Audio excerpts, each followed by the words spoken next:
Hello, welcome to Hawk Talk.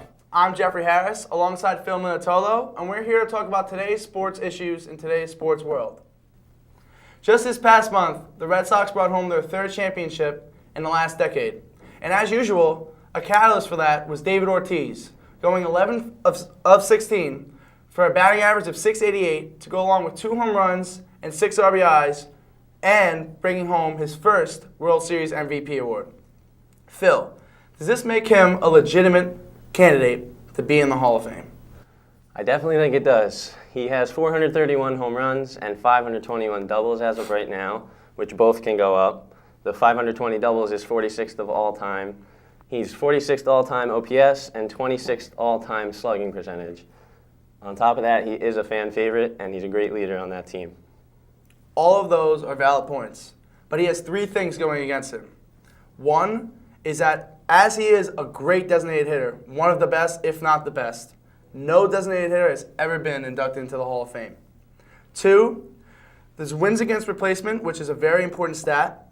The average for enshrined hitters in the Hall of Fame is 68, even. He has a wins against replacement of 44.2, which is a middle of the pack, mediocre. Definitely below the average.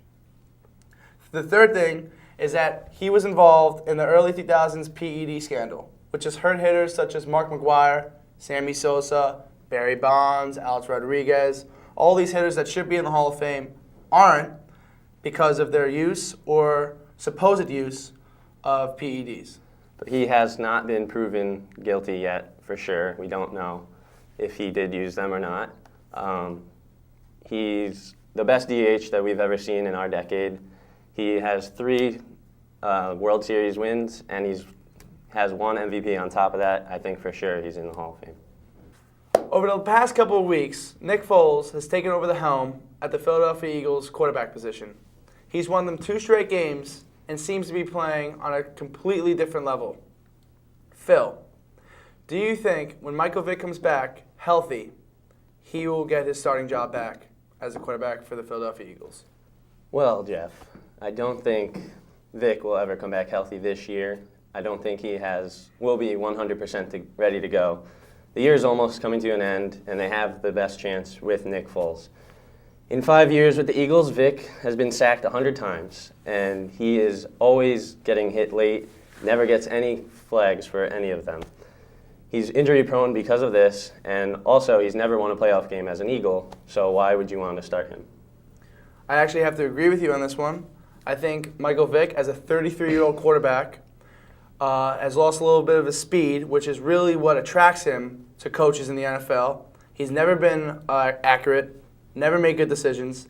I think Nick Foles is a new quarterback that Chip Kelly can take under his realm and continue to keep throwing touchdowns, as he's thrown 10 the last 2 weeks, and he has a 16 touchdown to 0 interception ratio, which has only been done once this year by Peyton Manning when he threw 20.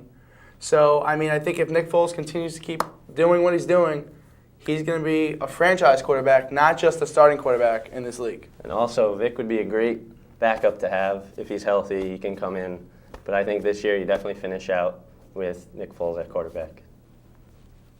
This past week in the NFL, we saw 2 winless teams get their first wins, the Buccaneers and the Jacksonville Jaguars. Jeff, who do you think is the worst team in the NFL? Phil, I think there are some pretty bad teams in the NFL, like the Texans and the Falcons, but those are really due to injury, and they both have decent quarterbacks. There's the Vikings, who have Adrian Peterson, so they can't be the worst. Now, the Buccaneers, Glennon's been playing pretty well. They have a pretty good defense with Darrelle Revis and Gerald McCoy.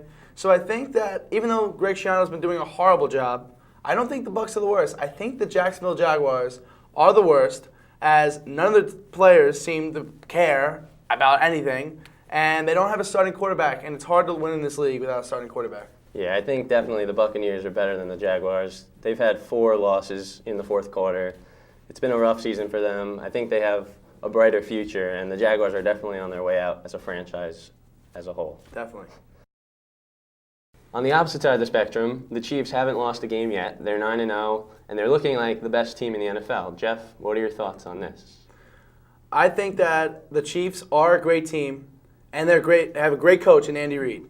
But they have played the easiest schedule, and Alex Smith isn't really a guy. He's not a game changer. He's more of a game controller. I agree. So I think that the Broncos, at the end of the day, will be in the AFC, representing the AFC in the Super Bowl because they are the best team in the league, and also in the AFC, obviously, because they play in the AFC. Because of Peyton Manning, one, transforms that offense, all those weapons, and the defense, which is getting better with the return of Von Miller, and they play in the cold. They're used to it.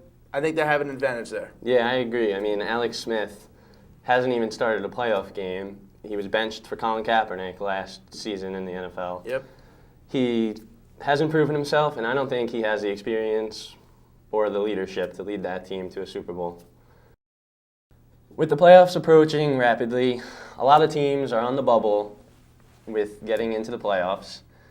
These teams include the Jets and the Panthers. Jeff, what is your take on these two teams? Definitely in the NFC, I think that the Panthers are a legitimate threat.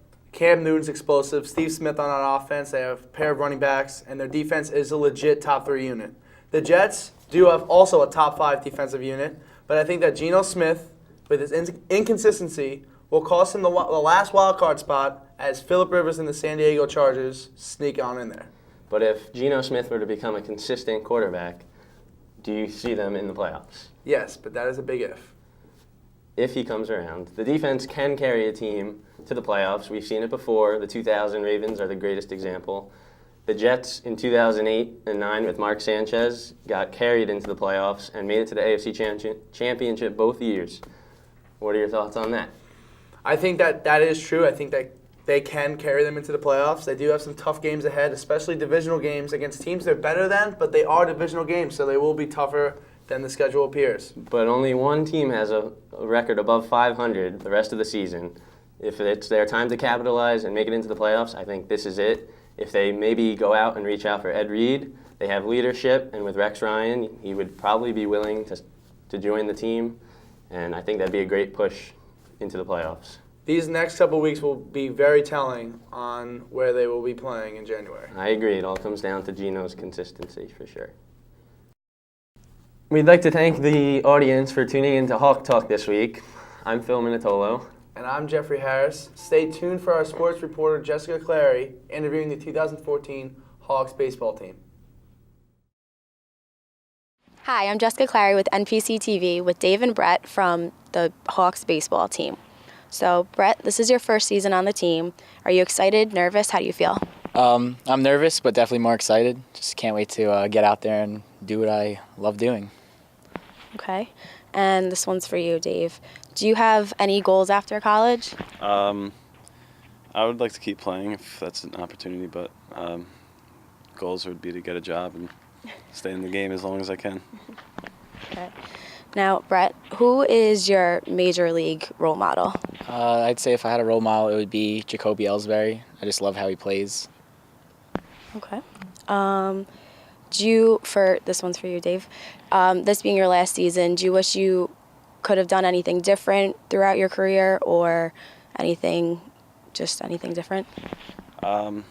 Nothing different. I just wish I could go back to my freshman year. It's gone a little quick, but I'm trying to take in every moment and live it one game at a time. Can't wait for the spring. Okay. Now, you both played baseball throughout high school. What made you guys want to play in college? Well, I knew that I just loved playing baseball, and I knew that if I didn't play in college, I wouldn't be happy with myself. So I wanted to at least try, and here we are.